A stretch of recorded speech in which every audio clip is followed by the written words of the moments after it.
ఆకాశము విరిగి పాడినాను, ఆపదలను ఆవరించినాను.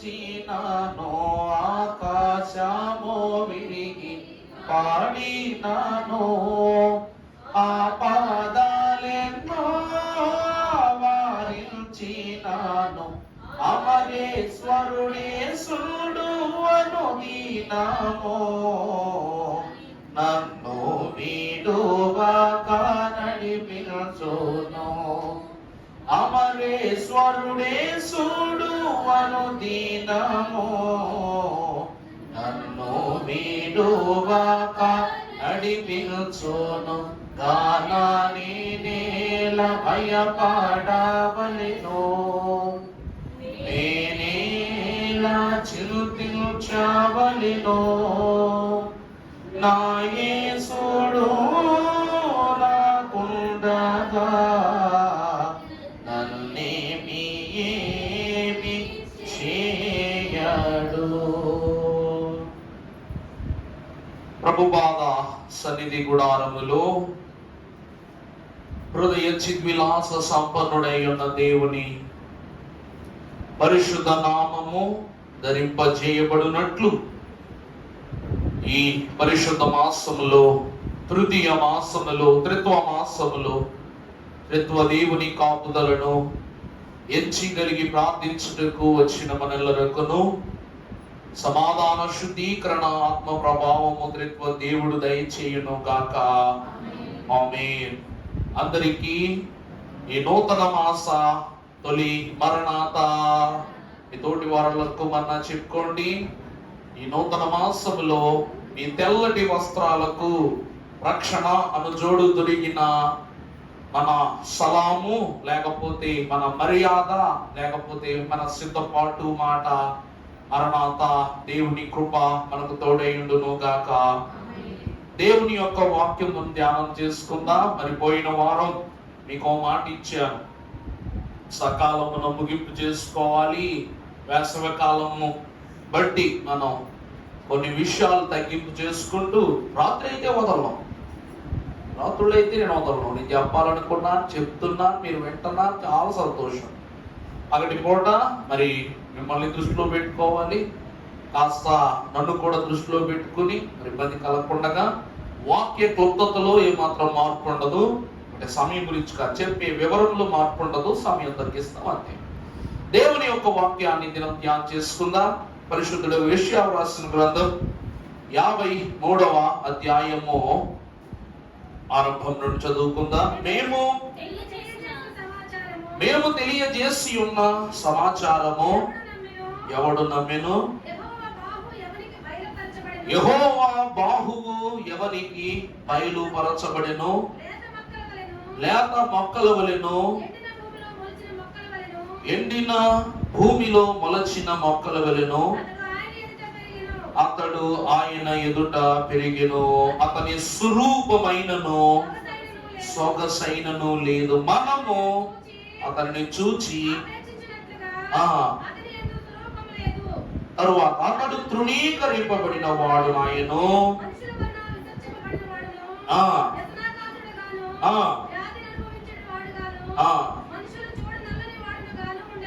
చాలండి. చిన్ని ప్రార్థన చేసుకుందాం. మహిమా ప్రభావములకు పాత్రుడై సదాకాలము నేను నీతో కూడా ఉన్నానని సెలవిచ్చిన మా యేసు ప్రభువా, ఈ పరిశుద్ధ విస్తార సుస్థిరమైనటువంటి స్థలమున ఆరాధించని వారు ఆరాధికులనియు, ఆరాధన ద్వారా ఆరాధ్య దైవమై ఉన్న దేవుని హృదయమును అందుకొందురనియు మా దైవజనులు సెలవిచ్చినట్లుగా ఈ ఆరాధన స్థలములో ఆరాధించడి ప్రతి మాట, ప్రతి తలాంతు నీ సిద్ధ మనస్సును జోడు తొడుగుకొని నీ ఎదుట మోకరిల్లి హృదయ శుద్ధి చేత నేను ఆరాధించగలుగు దాతృత్వ భాగ్యమును తండ్రి నీ బిడలైన వారికి అనుగ్రహింప చేయండి. మేము ఈ సమయములో ధ్యానించుకున్న వాక్యము ద్వారా ఏ గొప్ప మర్మములు మా హృదయము అందుకొనని ఉన్నదో ఆ గొప్ప మర్మము మా హృదయాంతరంగములను పోషించున్నట్లు పరలోక పోషణలో ఈ మర్మము ఒక నూతన స్థితి ఎగునట్లు మీరు మమ్ములను దీవింపజేసి ఈ దిన పరిశుద్ధ విందు ద్వారా పావన రక్తదారుడై మీరు మమ్మలను పరిశుద్ధి చేసి అమూల్య రక్తము చేత మమ్మలను తృప్తిపరచుమని జీవాహార పోషకుడై ఉన్న యేసు నామాన మిక్కిలి వినయముగా ప్రతిమలాడి వేడుకొనుచున్న మా ప్రియ పరలోకపు తండ్రి, ఆమేన్. ఆయన నోటి మాటల చేత మనలను తృప్తిపరచునని సెలవిచ్చిన భక్తుని యొక్క వాక్కు నెరవేర్పు కాలమున మనందరి ద్వారా త్రిత్వ దేవుడు స్థిరపరచి దీవించును గాక. ప్రభువునందు దేవుని ప్రియబిడ్డలారా, ఈ దినము సంస్కార ఆదివార దినము. ప్రతి సంస్కార ఆదివార దినము ఒక భాగ్యాన్ని, ఒక ఎత్తును లేక ఒక మెట్టును పెంచుతుంటే, శిలువ ధ్యాన సమయములలో ఆచరించడి ఈ సంస్కార ఆదివారము మాత్రం విశ్వాసి యొక్క విలువను పెంచుతూ ఉంది. ఎక్కడంట? పరలోకమునందు. అనగా భూమి యందు నీవు భుజించుచున్న ఈ రొట్టె శిలువ నాదుని యొక్క రక్త స్పర్శ చేత తడుపబడినది అయి, శిలువ శ్రమలానుకూల సమయంలో 40 దినములు ఈ ఆహారాన్ని మనము తృప్తిగా భుజించుచున్నాం. కాబట్టి ఈ దినమున మనము ఈ ఆహారమును బట్టి విలువ పొందిన వారమై ఉన్నామని ప్రభు పేరిట మీకు మనవి చేస్తున్నాను. నేను చెప్పుచున్న ఈ మాట మీరెవ్వరూ నమ్మరు. యెషయా ఏమంటున్నాడంటే, నేను ఇప్పుడు ఏ మాటలైతే మీకు తెలియచేస్తూ ఉన్నానో ఆ మాటలంట మీరు ఎవరు నమ్మరు. అందును బట్టి నేను చెప్పుచున్నది ఏమిటంటే, యెహోవా బాహువు ఎవనికి బయలుపరచబడినో లేత మొక్కవలెను, ఎండిన భూమిలో మొలిచిన మొక్కవలెను అతడు ఆయన ఎదుట. ఇక్కడ 2 మొక్కలు కనబడుతున్నాయి.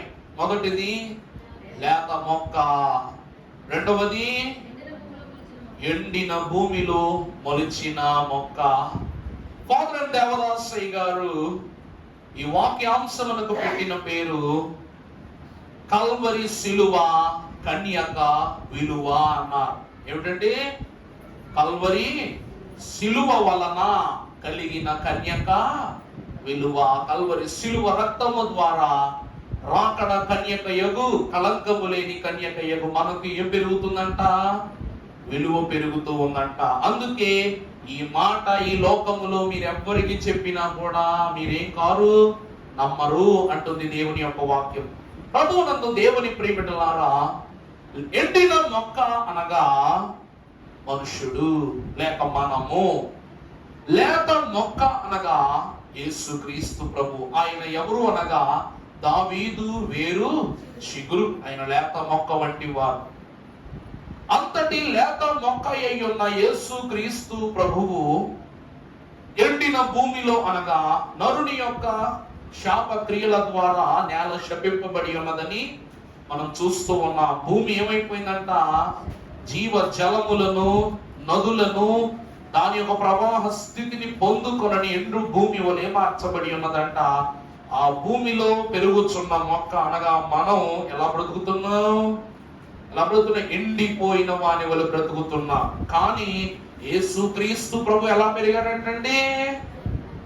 లేత మొక్క వలె ఆయన ఎదుట, ఆయన అనగా తండ్రి ఎదుట ఆయన పెరిగారు.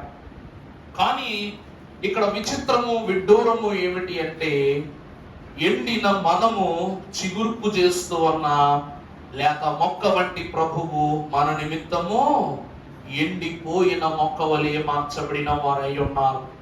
సిలువ అనగా ఎండు మ్రానుపై ఉంచబడిన పచ్చి మ్రాను. అక్కడ ఒక సిలువ కనబడట్లేదండి, 2 సిలువలు కనబడుతున్నాయి. ఈ సిలువ ఎండి మ్రాను అయితే, దానిపై వేలాడినటువంటి యేసుక్రీస్తు ప్రభువును సిలువ ఏ మ్రాను? పచ్చి మ్రాను. దేవుని యొక్క వాక్యాన్ని చూస్తే ఈ ఎండు సిలువ లోకమై ఉన్న మనలను సూచిస్తుంది. దానికి మేకులుగా దిగగొట్టబడిన యేసుక్రీస్తు ప్రభువు పచ్చి మ్రానుకు సాదృశ్యునిగా కనిపిస్తున్నారు. ఈ పచ్చి మ్రాను యొక్క రక్తము లేక పరిశుద్ధమైన జీవ జలముల ఓట ఈ ఎండి మ్రాను అయ్యున్న మన మీద పడుట వల్ల మనము ఏం పొందుకున్నామంట? ఎండిన భూమిలో లేత మొక్క అనుభవాన్ని పొందుకున్నామంట. అందుకే భూలోకమునందున్నను పరలోకమునందున్న వస్తువులైనను రక్తము చేత తడుపబడితేనే శుద్ధి జరుగునని పరమ భక్తులు వాక్యములో సెలవిచ్చారు. ప్రభువునందు దేవుని ప్రియమిడులారా, ఒక వచనాన్ని లేఖన భాగంలో చూసినట్లయితే కొరింథీయులకు రాసిన మొదటి పత్రిక 6వ అధ్యాయము 20వ వచనాన్ని మనం చదువుకున్నాం. అమ్మా, విలువ పెట్టి కొనబడిన వారు గనక మీ దేహములతో దేవునిని, మనము దేని పెట్టి కొనబడ్డామంట? కల్వరి శిలువ అను శ్రమ బట్టి, లేక కల్వరి శిలువ నాదుడై ఉన్న యేసు క్రీస్తు ప్రభువు యొక్క రక్తము అను వెలను బట్టి మనము కన్యక అను విలువను ఏం చేశాము? కొనబడ్డామంట. అర్థమవుతుందా అండి? ఈరోజు ఒక మంచి వస్తువు కొనుక్కోవడానికి వెళ్ళాం. షాపులో అన్ని మంచి వస్తువులే ఉంటాయి, కొత్త వస్తువులే ఉంటాయి. కానీ మన కంటికి ఏది శుభ్రంగా కనబడద్దో, ఏది గాయపడని వస్తువుగా కనబడద్దో, కంటికి ఆకర్షణీయమైన వస్తువుగా కనబడద్దో, ఉపయోగానికి మనకు అవసరత నిమిత్తము ఎక్కువ కాలము మన్నుద్దో, ఆ వస్తువే మన కంటికి మంచిదవుతుంది. అవునా కదా? ఉదాహరణకు మీరు ఒక బండి కొంటాకి వెళ్ళారు, అది హీరో హోండా షోరూమ్. బళ్ళన్నీ హీరో హోండా బళ్ళే, తయారు చేసినోడు హీరో హోండా ఓడే, అమ్మేది ఆ షోరూమే. అన్ని బళ్ళు ఒకే కంపెనీవి. కానీ మన కంటికి, మన ఉపయోగానికి, మన ఆకర్షణకు, మన యొక్క చెప్పండి సొమ్ముకు, అంతే కదా, బడ్జెట్ ఫ్రెండ్లీ ఏదవుద్దో ఆ బండి మనం ఏం చేస్తాం? కొనుక్కు తెచ్చుకుంటాం. ఈ రోజున కన్యక అను కలంకము లేని స్థితిలో ఉన్న మన ఎల్లరను ప్రభువు కూడా ఎంచుకొని, లేక సమకూర్చుకొని, ఏర్పరచుకొని ఆయన మనలను శుద్ధి చేసిన వాడై ఉన్నాడు. ప్రభువునందు దేవుని సంఘమైన వారలారా, అందుకే పౌలు మహాభక్తుడు ఎఫెసీ పత్రిక 5:25లో కూడా మనకి మాటను సెలవిస్తున్నారు. ఎఫెసీ 5:25. అమ్మా, పురుషులారా మీరు మీ భార్యలను ప్రేమించుడి, అటువలనే క్రీస్తును కూడా సంఘమును ప్రేమించి అది కలంకమైనను ముడత అయినను లేక పరిశుద్ధమైనది గాను నిర్దోషమైనది గాను మహిమ గల సంఘము గాను చాలండి. ఆయన దానిని ఆయన ఎదుట నిలబెట్టుకొనేనని. ప్రభువునందు ప్రియులారా, వివాహము చేసుకునేవలనని తలంచిన ప్రతి ఒక్కరూ కూడా, భర్త అయినా కానివ్వండి, భార్య అయినా కానివ్వండి, నా భార్య ఎలా ఉండాలనుకుంటాం? మనుషులు ఎలా ఉండాలనుకుంటారంటే తెల్ల ఉండాలి అయ్యారుండు, నడువు కిందకి జడ ఉండాలండు, సన్నగా ఉండాలండు, ఇంకా ఇంకెలా ఉండాలి? పళ్ళు అని బయటికి తీస్తే ముత్యాలు రాలి పడిపోవాలండు. ఇదే కదా, అదే కదండి మన ఆశ అంతా. ఏంటి? అబ్బాయిలు కూడా, అబ్బాయిల విషయంలో అమ్మాయిలు కూడా అంతేలే. పురుషులు మనం తక్కువ అండి.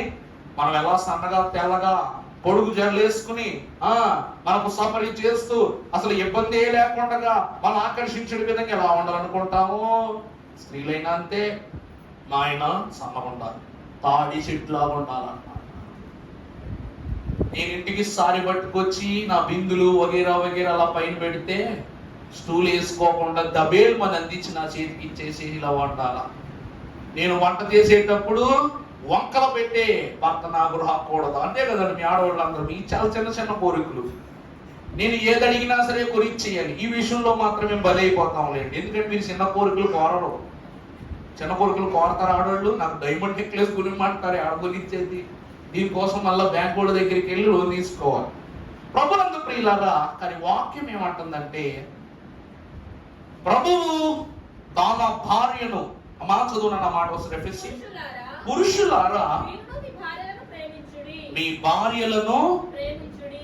ప్రేమించుచున్న భార్య అంటే పురుషులయ్యున్న మనము ప్రేమించుచున్న మన భార్యలను గురించి మనము కలిగేది కళ ఎలా ఉండాలి, లేక మన తలాంతు ఎలా ఉండాలంటే కళంకము లేని వారై ఉండాలి. మొదటిది ఏంటంట? కళంకము లేనిదియు ముడత అయినను మరి ఎట్టిది అయినను లేకుండగా పరిశుద్ధమైనది గాను నిర్దోషమైనది గాను అది.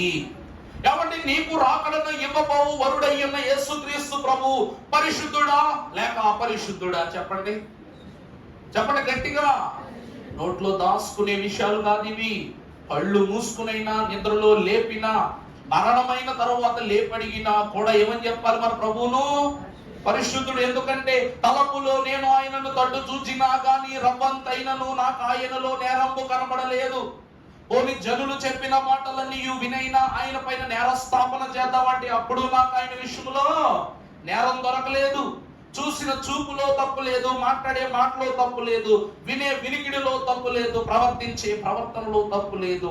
ఆయన నోటి ద్వారా, చూపు ద్వారా, తలపు ద్వారా చివరకు ఆయన ఆలోచనలో కూడా ఏం లేదంట, పాపం లేదు, లోపం కనుగొనలేకపోయింది. ఆయనే అంత పరిశుద్ధుడుగా ఉంటే ఆయనను వివాహం ఆడబో పరిశుద్ధ సంఘమై ఉన్న మనలను ఆయన ఎలా ఉండాలని కోరుకుంటున్నాడు? అంతే పరిశుద్ధంగా ఉండాలని కోరుకుంటున్నాడు. కల్వరి సిలువలో మన నిమిత్తము ఆయన మరణమును పొంది కళంకములను ఆయన సిలువ రక్తము ద్వారా మన యందు ఉంచి గొర్రె పిల్ల రక్తముతో మనల పరది పాపముల నుండి మనలను పవిత్రులనుగా చేసి కళంకమును, ముడుతయ్యను, మాత్సర్యమును లేని పరిశుద్ధ వధువుగా తయారు చేశాడంట. అవునా కాదండి? అందుకే నేను పరిశుద్ధులను గనక మీరును పరిశుద్ధులై ఉండండి అన్నాడు. మొదటిది కల్వరి సిలువ ద్వారా కన్యక అయ్యున్న మనకు దేవుడు ఏమిస్తున్నారంట? వధువు అనే అంతస్తునిస్తున్నారన్నమాట. అర్థమైందండి? మన కలంకాన్ని కడిగి వేసి వధువు యొక్క అంతస్తునిస్తున్నారు. ముందుకు వెళ్ళినట్లయితే పరిశుద్ధ గ్రంథములో మనం చదువుకున్నట్లయితే మహాగణుడైన దేవదేవుడు వాక్యము ద్వారా సెలవిస్తున్న సత్యము పరిశుద్ధ గ్రంథములో నుండి కీర్తనల గ్రంథము 1వ అధ్యాయం ప్రారంభ వచనం. దుష్టుల ఆలోచన చప్పున నడువక, పాపుల మార్గమున నిలువక, అపహాసకులు కూర్చుండు చోట నాతడు కూర్చుండక, యెహోవా ధర్మశాస్త్రమునందు ఆనందించుచు దానిని ధ్యానించువాడు ధన్యుడు. ప్రభువునందు ప్రియమిత్రులారా, రెండవది ఏమిటి అనగా వధువు కళంకమును తొలగించుకుని వధువుగా మార్చబడిన తాను దేనిని ధరించుకోవాలి అంటే వాక్యమును ధరించుకోవాలి. వాక్యము అనగా దైవజనులు అన్నారు వస్త్రము అన్నారు. వాక్యం అంటే ఏంటండి? వస్త్రం. ఈ వాక్యాన్ని ధరించుకోవటం అంటే క్రీస్తు అను మహిమ వస్త్రాన్ని ధరించుకోవటమే. ఆనాడు ఆదాము అవ్వలు వారి ఒంటి మీద నుండి కోల్పోయిన మహిమ వస్త్రాలు ఏమిటి అనగా దేవుని యొక్క మాటలు, దేవుని వాగ్దానములు, క్రీస్తు అను రూపము వారు కోల్పోయారు. అందుకే యేసుక్రీస్తు ప్రభు ఈ భూమి మీద పుట్టగానే అందరూ అనుకున్నారంట, అయ్యో ప్రభువుకు ఏం లేదు, కనీసం ఆయన కప్పుకోవడానికి వస్త్రం కూడా లేదన్నారంట. ఈ మాట వినిన లోకం ఏమని తెలుసా? ఈయన కప్పుకోవటానికే వస్త్రం లేదు, మనకు మహిమ వస్త్రం ఎక్కడి నుంచి తీసుకొచ్చి కప్పుతాడు పాపం అనుకున్నారంట. అయ్యో ప్రభు పడుకోవటానికి సరైన పాన్పు లేదు, చోటు లేదు, సత్రంలో పడుకున్నాడు ప్రభు, పశువుల తొట్టులో పడుకున్నాడంటే ఆయనే పశువుల తొట్టెలో పరుండుకొని ఉంటే మన కొరకు స్థలం సిద్ధపరచడానికి పరలోకం వెళ్తానన్నాడు. మరి ఆయనకే లేనప్పుడు మనకెలా సిద్ధపరుస్తాడు? అవునా కాదండి? అందుకే దైవజనులు రక్షణ పద్యం రాశారు, పశువుల తొట్టెలో పరుండిన బాలుడే మహిమ మేఘం బెక్కించమరలవచ్చు,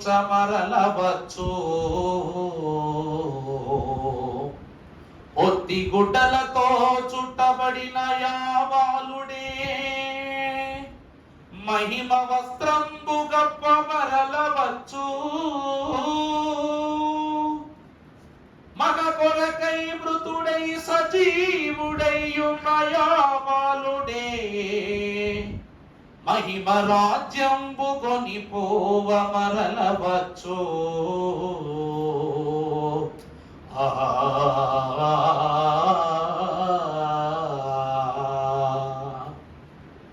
ఈ భూమిపై ఒక కన్య గర్భములో ఆధారము చేసుకోకుండగా ఈ లోకమునకు రాగలిగిన శక్తి ఉండియు ఒక స్త్రీ గర్భాను మూలముగా ఈ లోకమునకు వచ్చిన ఈయన రెప్పపాటులో మనుషులను మేఘమెక్కించుకుని వెళ్ళటానికి మరలా రాగలడా అన్న వారికి లోకమునకు ప్రభు సమాధానం, పశువుల తొట్టెలో పండుకొని ఉన్న ఈ బాలుడే మహిమ మేఘమెక్కించడానికి మరలా మన కొరకు వస్తారట.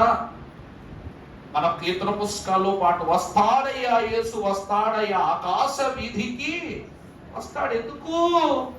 ఎందుకు కలక్కమును ముడుకయు మచ్చయు ఏమీ లేక మదమాత్సర్యములను విడిచి తన నామము పేరిట శుద్ధి చేయబడి పరిశుద్ధమై ఉన్న కన్యకు వాక్యమును వస్త్రమును అద్దుకొని సిద్ధపడి ప్రభు యొక్క తలంతు కొరకు వేచి ఉన్న తన కన్యకను ఎత్తుకొని వెళ్ళుటకు ఆకాశ వీధికి వస్తాడయ్యా.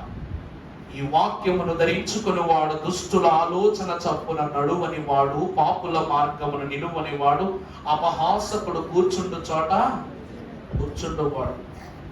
7 ప్రార్థనా పరులకు మీకు ఒక మాట చెప్తున్నా, మీరు కూర్చున్నప్పుడు ఎంత పరిశుద్ధమైన మాటలు మీ మధ్యలోనికి వస్తాయో, అనగా ప్రార్థనా పలుకులు మీ మీదకి వస్తాయో, మీతో ఎవరు మాట్లాడినా కూడా వాళ్ళకి అవే పదాలు రావాలి, గుర్తెట్టుకోండి.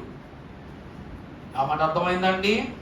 మీరు 8 మంది కూర్చున్నప్పుడు, అమ్మా పలానా వారికి సమస్య ఉందమ్మా, పలానా విషయంలో ప్రార్థన చెయ్యాలి, పలానా విషయంలో వారి కొరత ఉందమ్మా మనం ప్రార్థన చేయాలని ఆ మధురమైన మాటలు, ఆ ప్రార్థనలు ఎలాగైతే మీ మనస్సులోని తలంపులోకి వస్తాయో, మీ నలుగురు మీ 8 మంది కలిసినప్పుడు మీతో బయట వాళ్ళు ఎవరు కూర్చున్నా కూడా వాళ్ళకి ఆలోచన రావాలంట, అమ్మో సన్నిధిస్తే ఈమె యొద్దకు నేను వెళ్ళవలసి వస్తే ఏం చెప్పుకోవాలి, నేను నా మొర చెప్పుకోవాలి, అంశం చెప్పుకోవాలి తప్ప రోత లోకములో ఉన్నటువంటి దుర్లోకపు క్రియలు ఏమియో నేను వారి వద్ద వచ్చించకూడదు, వారి పరిశుద్ధత నేనేం చేయకూడదు, పాడు చేయకూడదు. ఎందుకంటే నా నోటి ద్వారా వారి యొక్క తలంపు పాడైతే ఆ శాపం ఎవరు భరాయించుకోవాలి చెప్పండి? గుర్తుపెట్టుకోండి, ప్రార్థించే వాని పెదవులకు పాపం అనేటువంటి విషయాన్ని పూసామనుకోండి, పలికేటువంటి వాక్యం ఏమైపోద్దంట,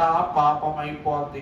జీవము మరణము నాలుక యొక్క వశ్యం కాబట్టి పాపం అయిపోద్ది. అందువలన మీ కొరకు ప్రార్థించే వారి ఎదుట మీ మనవులు మొరలు కనబడాలి తప్ప మీ యొక్క లోకానుసారమైన హేయ లోక క్రియలు ఏమి వారి యొద్దకు పరచకూడదు. ప్రభు అంటున్నది, కళంకము లేనిది, ముడత మాత్సర్యములు లేనిది అయ్యుండిన ఈ కన్యకకు వాక్యమును వస్త్రమును లేక చీరను ధరింపజేసి దేవుడు తనను పరిశుద్ధ కన్యక చేస్తున్నాడు.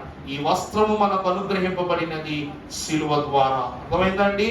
శిలువపై ఆయన వస్త్రహీనుడయ్యాడు, నిన్ను నిండు వస్త్రములతో ప్రభువు శుద్ధి చేసి కప్పిన వాడై ఉన్నాడు. కాబట్టి రెండవది, కల్వరి శిలువ ద్వారా కన్యక యొక్క రెండవ విలువ వస్త్రము. మూడవదిగా మనము చూసినట్లయితే 23వ దావీదు కీర్తన ప్రారంభము నుండి చదువు తల్లి. నా కాపరి నాకు లేమి కలుగదు, పచ్చిక గల చోట్లను ఆయన నన్ను పరుండ చేయుచున్నాడు, శాంతికరమైన జలముల యొద్ద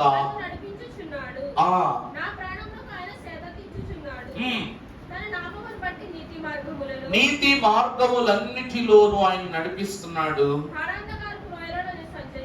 ఏమండి ఇవన్నీ ఏంటంట? వధువు అయ్యున్న మనము ఏ పరిస్థితిలో ఉన్నా కూడా కాపరి అయి ఉన్న ప్రభు మన చెయ్యి విడిచిపెట్టినట్లుందా? అనాంధకారపు లోయలో నేను సంచరించినను, ఏ అపాయములకు నేను భయపడను. నీ దుడ్డు కర్రయు నీ దండము నన్ను ఆదరించును. తర్వాత, నా శత్రువుల ఎదుట నీవు నాకు భోజనము సిద్ధపరుస్తూ నా గిన్నె నిండి. దైవజనుడు దేవదాసయ్య గారు అన్నారు, దావీదు యొక్క గిన్నె క్రీస్తు అను జీవ జలముతో నిండిందంట. నా మాట బాగా ఆలకించండి. దావీదు యొక్క గిన్నె క్రీస్తు ప్రభువు అను తన వంశములో, దావీదు వంశములో, యూదా వంశములో యేసు క్రీస్తు ప్రభువు జన్మించుట ద్వారా దావీదు యొక్క గిన్నె నిండి పొర్లిందంట.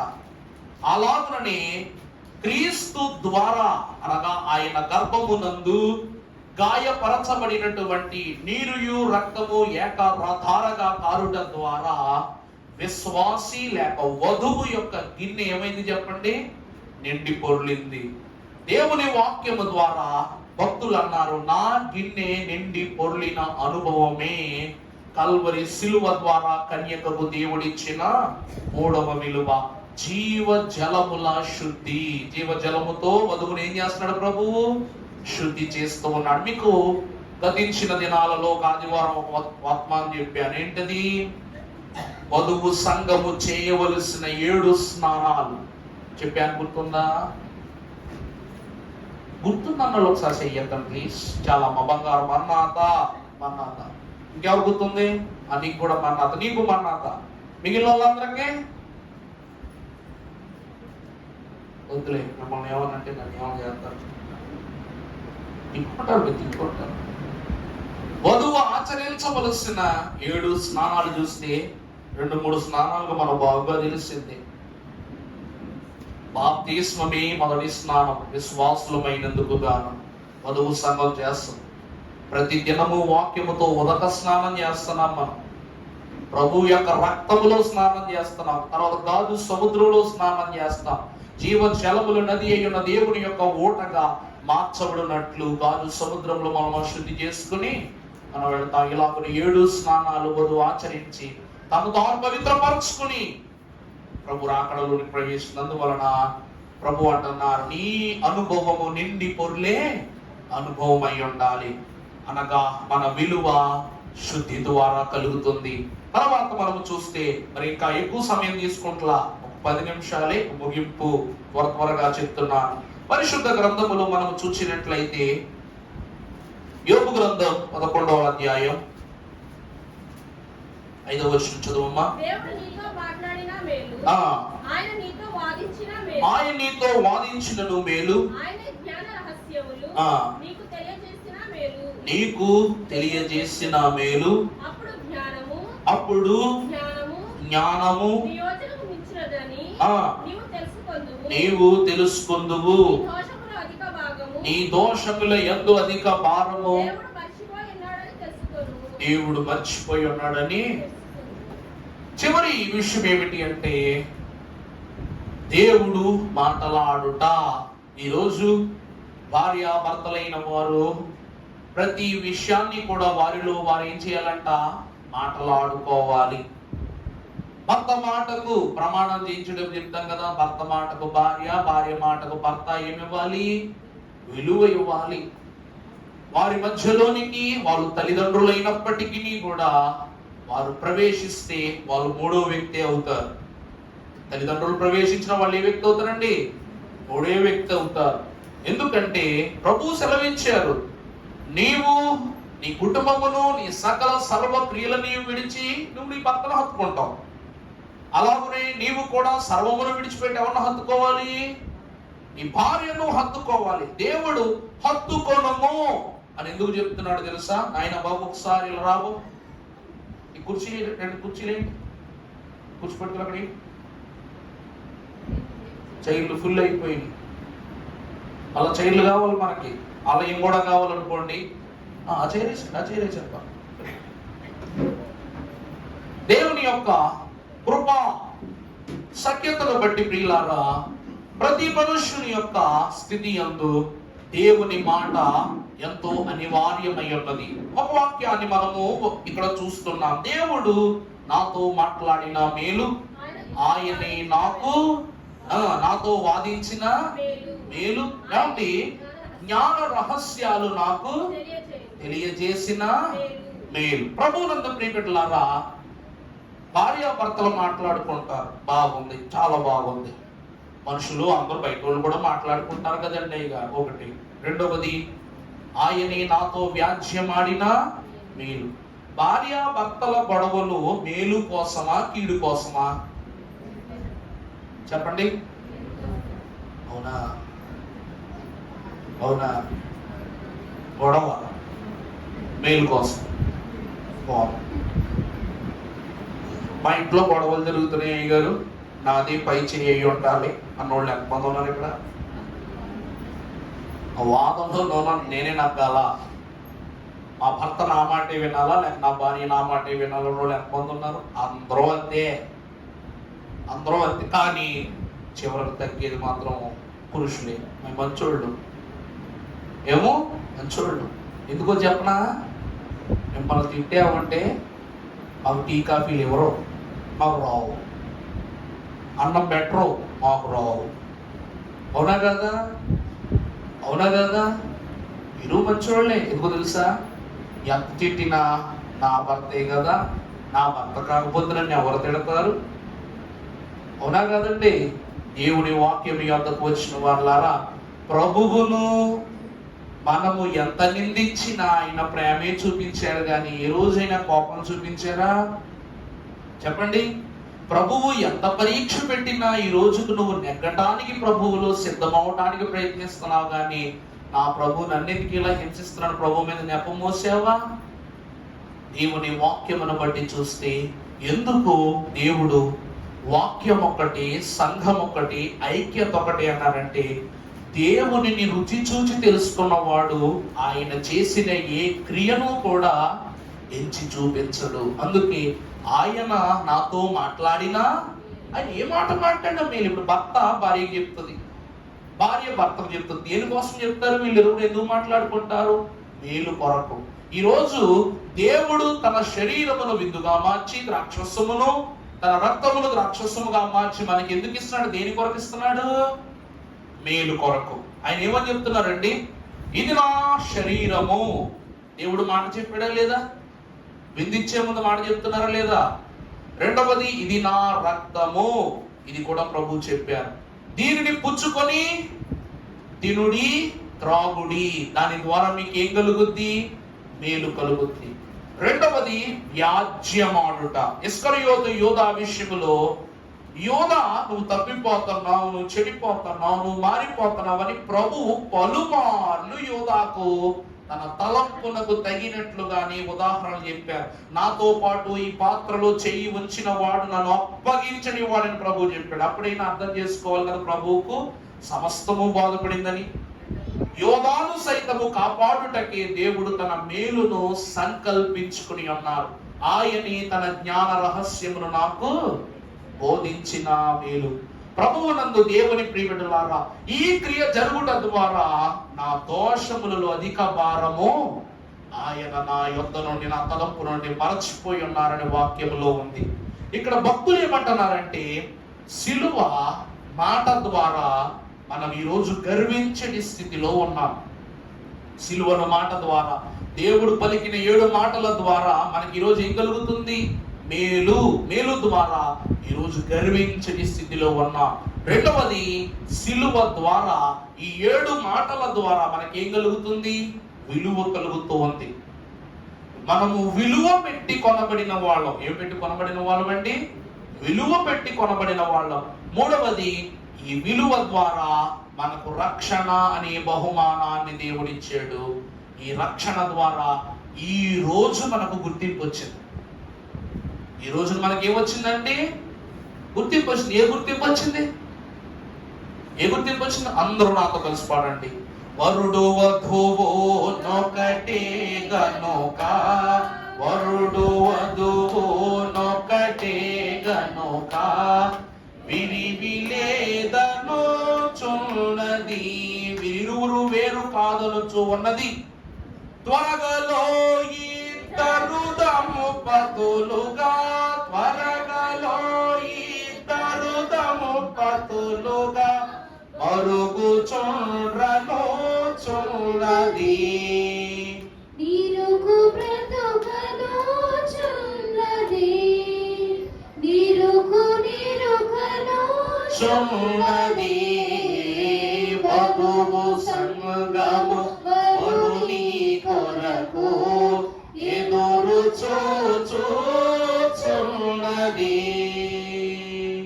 ప్రభువునందు దేవుని ప్రేమిడలారా, ఈ తరము మొదలుకొని దేవుని వాక్కు చేత గుర్తింపబడి ఉన్న మనము వరుని యొక్క పాద దాసులముగా ఉండవలసిన మనకు తన హృదయ స్థలములో ఐక్యతనిచ్చి దేవుడు వరుడిని వధువుని ఏం చేశారు? ఐక్యపరచుకున్నారు. అందుకే సంఘం ఒక్కటి, ఐక్యత ఒక్కటి, రాజ్యం ఒక్కటి, రక్షణ ఒకటే అయిపోయింది. ఈ దినమున విందును ఆరగించుచు దేవుని యొక్క విలువలోనికి తేబడిన వారలారా, ఈ రోజు 10 సిలువలు పూర్తి చేసుకున్నాం. మన 9 సిలువలు, 10 రేపు రోజులైతే 10, సిలువలైతే 9. ఈ 9 సిలువలలో ప్రతి సిలువ వెనకాల భక్తుని యొక్క జీవితము ఉంది, జీవనం ఉంది, జాగరణ ఉంది, దాతృత్వం ఉంది, దేవుని నేతృత్వము ఉంది. సిలువ లేకుండగా ఏ భక్తుని సమర్పణ చెల్లింది? సిలువ లేకుండగా ఏ భక్తుని యొక్క బ్రతుకు మారింది? చెప్పండి. నోవాహును నడిపించినది సిలువే, అవునా కదా? నోవాహు నడిపించింది సిలువే. మ్రాను అనగా ఏమై ఉన్నదండి? సిలువ. అంతటి లోకములో నోవాహు ఓడ మాత్రమే నిలబడడానికి గల కారణం ఏంటి? అంతటి ప్రళయము మహాపర్వతములను సైతము మింగివేసింది, కానీ నోవాహు యొక్క ఓడను మింగివేయలేకపోయింది. ఎందుకు? సాతానుడు ఎందరినో అపహరించుకుని వెళ్ళిపోయాడు, కానీ అబ్రహాము యొక్క విశ్వాస జీవితాన్ని అపహరించలేకపోయాడు. యోబు యొక్క ప్రాణాన్ని అపహరించలేకపోయాడు. దేవుని యొక్క ఎన్ని అధికారాలు పొందుకుంటే ఏంటి? శ్రమ అను పరీక్ష ద్వారా, సిలువనాథుని యొక్క రక్తము ద్వారా, కల్వరి సిలువలో నుండి దీవింపబడిన వీరెల్లరూ కూడా కన్యక అనే విలువను లేక వధువు అనే విలువను ధరించుకున్నారు. దేవుని సంగమా, ఈరోజు వాళ్ళలా మనల్ని దేవుడు బలి అర్పణలు అడగటల్లా, జల ప్రళయాలు రప్పిస్తానని హెచ్చరించటల్లా, యోబు వలె మన శరీరాత్మలకు పరీక్షలు లేక సాతాను చేత అధికారాలు దేవుడి పట్ల ఏమంటున్నాడు తెలుసా? ఆయన చెప్తున్నది ఒకటే, నా విందును మర్మంగా పుచ్చుకోండి. మీరు పట్టుకున్న రొట్టె ఇది నా శరీరం అని మర్మముగా భావించి భుజించినందుకే భక్తులు కీర్తనలో రాశారు, అందుకొనుము రొట్టెతో ఆయన శరీరం. రొట్టెతో ప్రభువు రొట్టించారు, కానీ నువ్వు అందుకునేటప్పుడు దేన్ని అందుకోవాలి? ఆయన శరీరాన్ని అందుకోవాలి. అందుకొందుము మర్మం ఇది అద్భుతంబు, ఎందరూ ఎన్నో మార్లు 100 ఏళ్లలో వందించి తిన్నను, వాళ్ళకి ఏం తరగలా? బాధ తరగలా. కానీ ఈనాడు నువ్వు భుజించుచున్న ఈ ఆహారము ద్వారా వధువుగా అత్యద్భుతముగా మార్చబడిన నీవు, నీ యొక్క పాప బాధ ఏమవుతుంది చెప్పండి? పరిహారం అయిపోతుంది. దేవుని యొక్క పరిశుద్ధ ద్రాక్షరసమును పుచ్చుకోవడం ద్వారా మన బాధ పరిహారం అయిపోతుంది. ఎందుకంటే ఆ కాలములో మన్నాను కురిపించిన దేవుడు మోషే ఈ ముద్ద మన్నా నూతినని మోషే చేతులు ఎక్కడైనా పెట్టాడా? చెప్పండి మీరు. ఆకాశను మన్నాను వర్షింపజేశాడు, కానీ ఒక పాత్రలో ఒక ముద్ద తీసి, ఇదిగో మోషే, ఇదిగో ఈ ముద్ద నువ్వు తిను, యెహోషువ ఇది నువ్వు తిను అని చెప్పాడా? చెప్పలా. దేవుడు అక్కడ వారి కొరకు ఏర్పాటు చేశాడు. చివరికి ఏలియా మహాభక్తుడు కూడా శక్తికి మించిన ప్రయాణము చేస్తున్నప్పుడు దూతను పంపి అప్పమును కల్పించి ద్రవమును సిద్ధపరచి దూత చేత ఈ ఆహారమును అతనికి అందింపజేశాడు. దేవుడు ఎక్కడైనా వడ్డించాడా? వడ్డించలా. ఈ రోజు మన రాజు సాత్వికుడు, దీన మనస్సు గల వాడై ఉన్నాడు గనక తన పరిశుద్ధ కన్యక విషయమై ఆయన తనను తాను తగ్గించుకుని ఏం చేస్తాడు తెలుసా? భోజనము వడ్డించును రాజే స్వయమోగా, దేవా రాజే స్వయమోగా, కనుక నాకేమీ